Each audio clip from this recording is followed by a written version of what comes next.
I met a man who changed my life. 2013 was not a good year for me. That was the year that I was diagnosed with cancer. My black year. So, that chance meeting, he told me about a walk in Spain called the Camino de Santiago. And in November of 2013, at 11 o'clock, on the 11th day of the 11th month of 2013, I always thought that was a good omen, and later a clean bill of health, I started training. And that following September, I went to Spain. I walked the Camino de Santiago. 5 weeks, 500 miles. About 1 million steps, plus or minus, just a good stretch of the legs. Along the way, I met some really incredible people. People that I still stay in contact with today via LinkedIn and Facebook.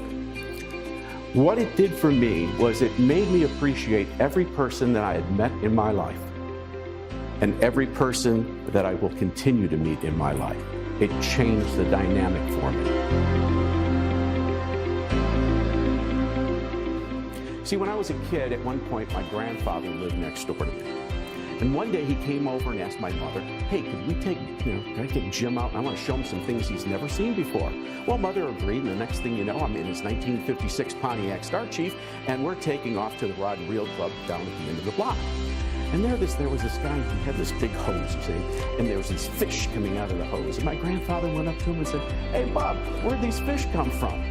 The man said, well, they came from a fish farm. Ladies and gentlemen, fish come from a lake, not from a farm. When you're 6 or 7, the concept doesn't work, okay? Next thing you know, hop back into a Star Chief, and the next place we went to, took me was to see a train derailment.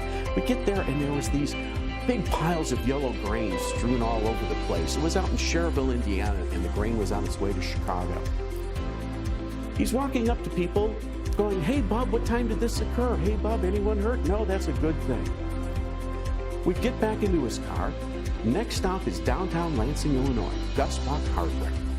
He walks in, and people are going, hey, Hank, how you doing? Hey, Hank, what's going on? He's going, hey, Bob, good to see you. Hey, Bob, give me a call. We haven't talked in a long time. He talked to everybody.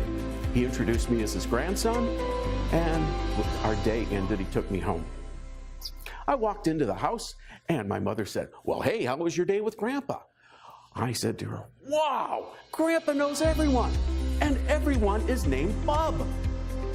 Now, ladies and gentlemen, I have traveled all over the U.S., all over Europe. This is my first trip to Canada, and I have not ever met anyone named Bob. Okay? It was my grandfather's universal way of building instant rapport with people. And because of that lesson, I have had a lifetime where I can walk up to just about anybody and just start a conversation. It has brought me a lifetime of great colleagues, great customers, and great friends.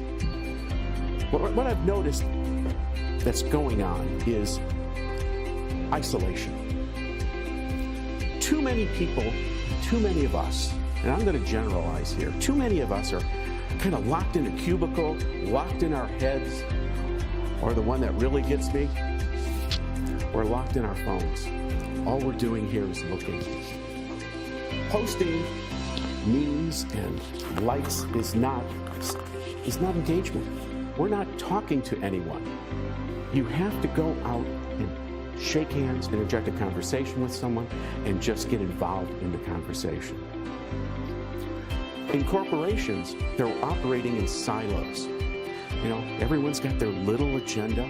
You know, you try to go to another department. No, I don't talk to your department because I just don't. Well, I'm going to give you a way to start that conversation rolling. How about taking your next coffee break in someone else's break room? Well, first of all, they're going to be taken back. And the next thing that's going to happen is a conversation's going to start.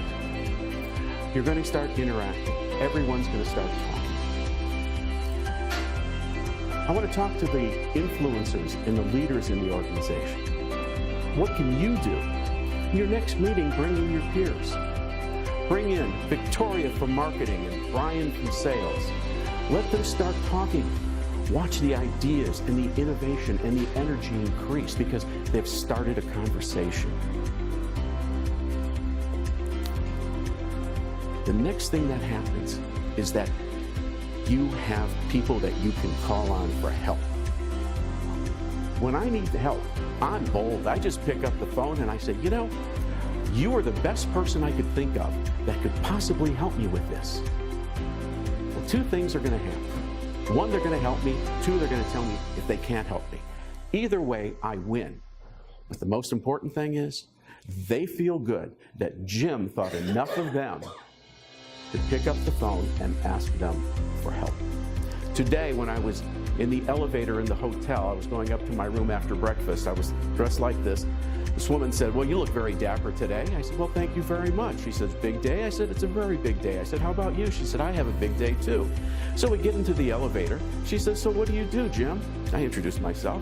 I said, I do speaking for corporations and associations, and I talk about you can never know enough people chance meeting. I said, like this one. She goes, really? She said, do you have a card?